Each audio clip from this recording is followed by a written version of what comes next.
السلام عليكم، كنتمنى تكونوا بخير وعلى خير وبصحه جيده يا رب دائما. مع السهل والبسيط جبت لكم هذه الحلوه اللي كتجي خطيره في المذاق. حلوه بدون فرن، بلا فرن، وكتجي مقرمشه من برا وهشيشه قطنيه بحال الكيك من الداخل. رائعه رائعه، واحد المذاق ديال الياغورت الكوك اللي ضفت فيها وهذاك الكوك اللي على برا، واحد المذاق هائل. دائما كنوريكم مصداقيه الفيديو ونمشي معكم الوصفه اللي كتجي رائعه، كتجي مقرمشه من برا وهشيشه من الداخل وما كتشربش الزيت نهائيا. غير تبعوا جميع المراحل وطريقه التحضير ديالها. ها هي الشكل ديالها كما شفتوا معايا، كتجي ما شربش الزيت نهائيا وكتجي رائعه. دهنتها بالكونفيتير ودرت ليها الكوك اللي عطاها مذاق مع داك الياغورت كوك رائع. ما نطولش عليكم، نمشيو للمقادير وطريقه التحضير. وهنا في واحد الاناء كما شفتوا معايا كناخذ واحد البيضه اللي بحراره المطبخ مع قبيصه ديال الملح. وعندي هنايا الياغورت اللي غنعبر به كاع المكونات. درت واحد كاس ديال الياغورت عمرته بالسكر، يعني خويت هذاك الياغورت ديال الكوك درت فيه السكر، وغادي نضيف مع ساشي الفاني. هنايا كما شفتوا معايا بيضه، قبيصه الملح، كاس الياغورت اللي درت فيه العبار ديالو تاع السكر سنيده، وساشي الفاني. كنخلط مزيان مزيان مزيان حتى كنحصل على خليط يعني كيبيض هكا. ضروري كنخلطو باش كتنسجم هذيك البيضه مع الفاني وهذا كتذوب ديك السنيده واحد شويه. ونفس هذاك الياغورت اللي غنعبر به كاع المكونات. المهم هنا جربوا هذا الياغورت ديال الكوك بالضبط، عطاها مذاق هائل. انا كنخدمها بالفاني ولكن ديال الكوك عطاه واحد المذاق رائع. صافي هنا بالنسبه للعبار اللي عبرنا به السكر سنيده غادي نضيف الزيت اللي هي واحد كاس الياغورت ديال الزيت وكنواصل الخلط.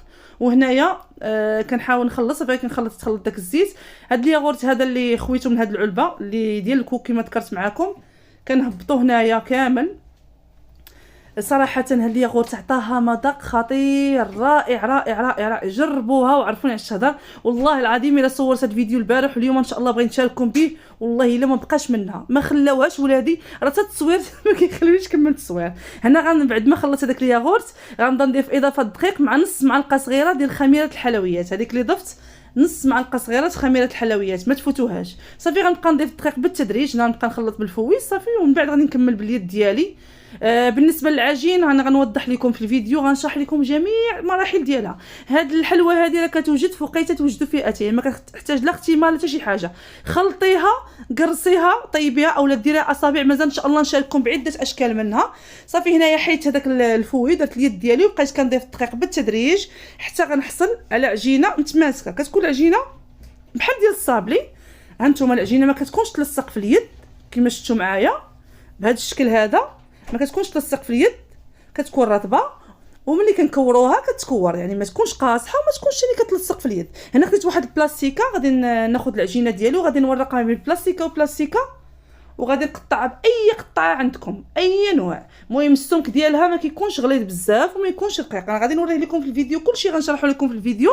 صافي هنايا كما شفتوا معايا بعد ما ورقتها كناخذ هذا الاطار هذا ديال الصابلي. ها هو راه واضح، ها هو واضح هنا. صافي كنبقى نديرو في الدقيق باش كيجيو دوك الجناب فينين. صافي كندير في الدقيق وكنطبع. صراحه جات بهذا الشكل هذا وبهذه القطاعه. راه تبارك الله عطاتني شحال تبارك الله كميه كثيره حيت القطاعه ما كبيراش بزاف. نتوما قطعوها كما بغيتو، اصابع، ديروها هكا حلبي هكا باليد ديالكم، شكل دائري، مثلث، اللي بغيتو. يعني اي مرشم بغيت تخدموا به تخدموها به. راه كتوجد هذه الحلوه في وقت وجيز وبلا فران. شوفوا السمك ديال العجين راه هو هذا، ما كتكونش غليظه وما تكونش رقيقه بزاف.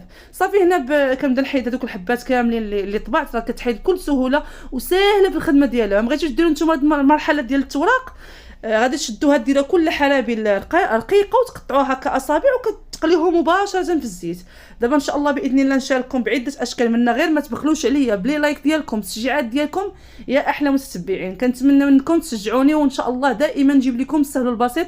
وان شاء الله غنشارككم عده حلويات معلقه، 2 معالق الزبده العيد ان شاء الله اللي ما تعكزوش عليها واي واحد يجربها. والحمد لله كاع الحلويات ديالي كيلقاو الاستحسان ديالكم. غير ما تبخلوش عليا بالتشجيعات ديالكم، الله يجزيكم بخير. صافي هنا كنستمر. هنا عمرت واحد البلاطو. هاد الكميه اللي بقات لي هي دابا كنصور معكم. صراحه راه كتجي غزاله رائعه وكتوجد بسرعه رائعه. كنتمنى تجربوها، جربوها ضروري تجربوها، لان كتجي لذيذه وما شرباش الزيت نهائيا.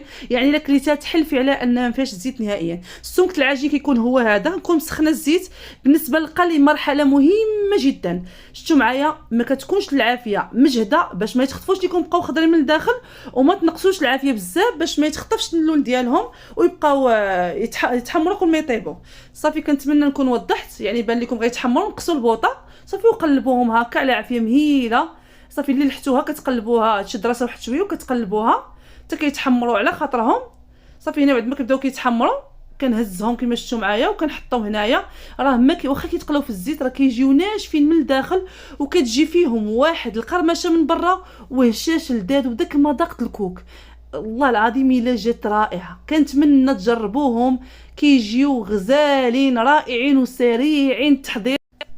مكونات بسيطه جدا كما شفتوا معايا هنا. هاد نص كميه اللي غادي نشارك معكم، مازال عندي قد هذا القياس هذا، راه تبارك الله كيخرج اللهم بارك. هنايا راه كيحسب ليا كان شاده الحلوى. مهم ممكن تغطسوهم في الكونفيتير وديروهم في الكوك غير باش ما يهزوش لكم كميه ديال الكوك ويضيع عليكم الكوك. احسن حاجه انكم تدهنوهم هكا بالكونفيتير. ممكن تدهنوهم بالعسل، ولكن الكونفيتير كيعطي مذاق رائع لهاد الحلوى هذه اللي كتجي غزاله ورائعه. هنا راه ملي كندهن بالكونفيتير ما تصوراش ليا اللقطه. سامحوني على هاد هاد يعني هزيت يدي فوق من التليفون، يعني ما بانتش المرحله ديال اني كندهنهم. صافي اللي دهنتها كنديرها في الكوك نحطها في الطبسيل. انا بغيت نوريكم واحد الطريقه اللي عمليه كنديرها دائما فريش بوند. هذه كفكره سريعه، يعني كندهنهم كاملين وكنبقى نحطهم هكا في واحد البلاستيكه. كتجي طريقه سهله وما كيتعمروش اليدين ديالنا بهكا بالكونفيتير والكوك، وما كيضيعش لنا الكوك.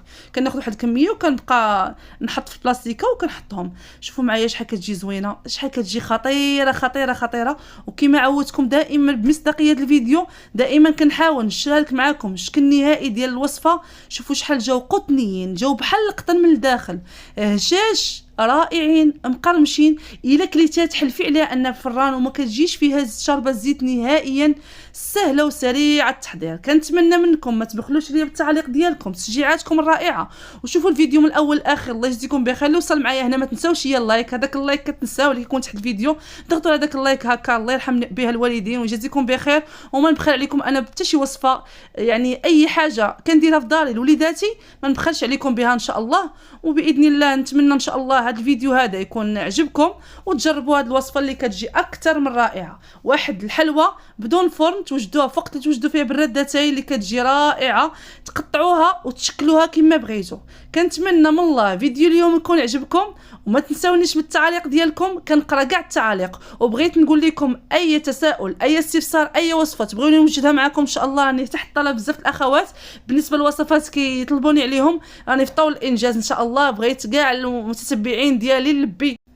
وبالنسبه للمتتبعات ديالي غير سمحوا لي، راه كل مره ان شاء الله بزاف طلبات على ديك الحلوه الكوك ديال درهم، على حلوه الغراف، على حلويات بدون فرن. ان شاء الله باذن الله كل مره نلبي طلب متتبعه ونقول لكم تلاقاو فيديو جديد وصفه جديده.